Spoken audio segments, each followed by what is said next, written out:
Hey everybody, so I wasn't gonna make a second video, but I completely forgot that. Guess what comes out today? The propaganda movie itself. Dunkirk. Dun dun dun. Oh man, it's just the lies about World War II. It just gets so redundant after a while. I mean, I don't even defend any of the people that were involved in World War II. I just defend the truth. And automatically, if you defend the truth, you're all of a sudden a National Socialist. I'm defending the truth. I don't care about anybody in that war. All of them were evil. All of them were disgusting.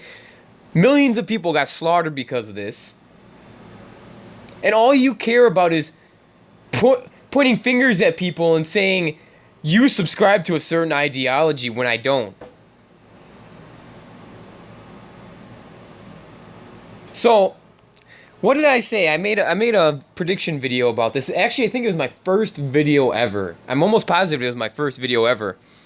And I went over the evidence. I went over historical evidence. I went over British historians such as Little Hart, B.H. Little Hart, who completely disagrees with the mainstream narrative. And everybody, almost everybody in Britain respects him as a historian and especially as a military man. Especially as he knows what he's talking about when it comes to the military people.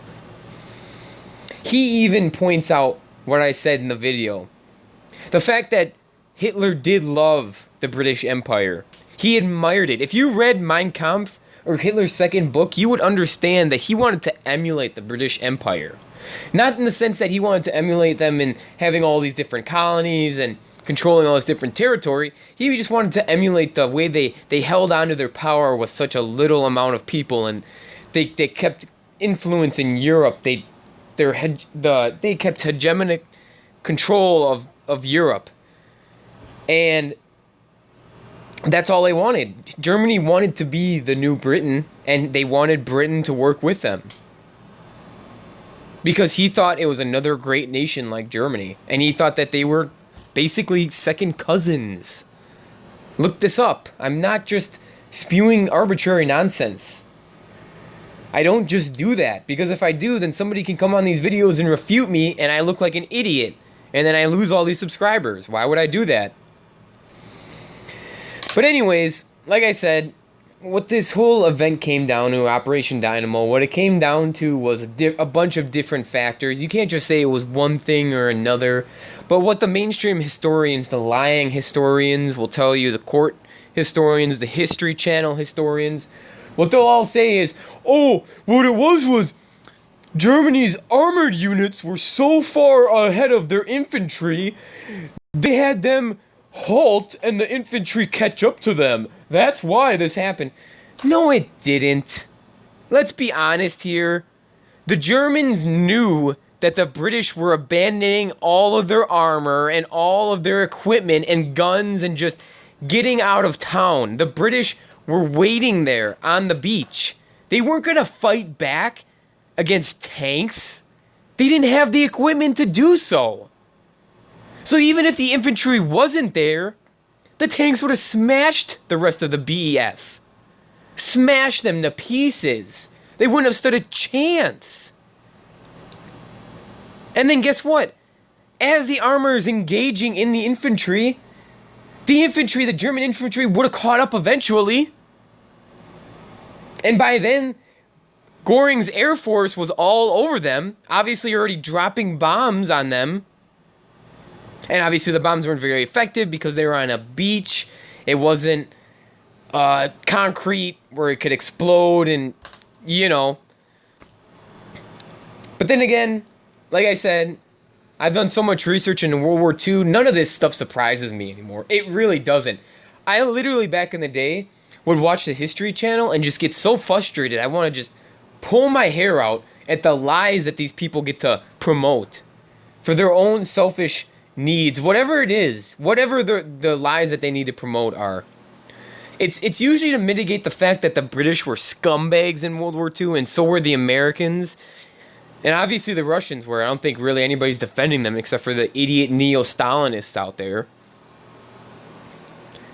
But at the end of the day, and then also too, if you go through and read this article, you know, it's on the Daily Mail, so obviously it's fake it's garbage, it's propaganda, just like the BBC.